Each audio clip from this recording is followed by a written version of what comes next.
Martin und heute verlosen wir das Pikachu Amiibo.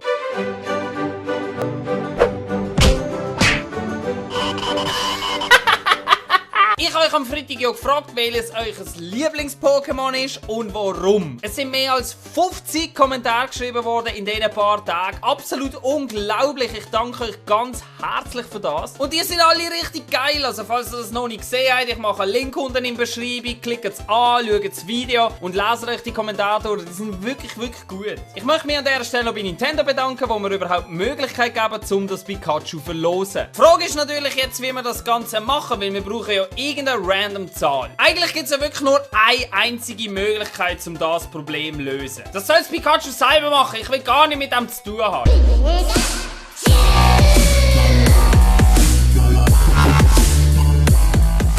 Pikachu, Pikachu, Pikachu, Pikachu,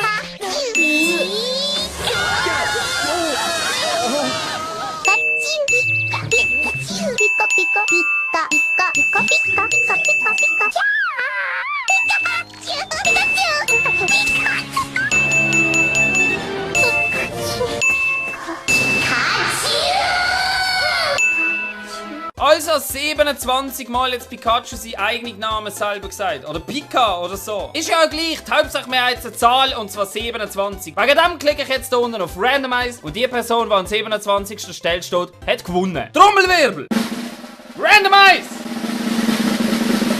Crazy Musics! Ich gratuliere dir ganz, ganz herzlich. Schick mir doch bitte deine Kontaktdaten per privater Nachricht, damit wir dir das Ganze auch zusenden können. Nochmal ein herzliches Dankeschön an alle, die da mitgemacht haben. Und es wäre sehr schön, wenn wir bald wieder etwas verlosen könnten. Aber auf alle Fälle, ich danke euch ganz herzlich fürs Zuschauen. Und hoffentlich sehen wir uns beim nächsten Mal wieder. Bis dann. Tschüss.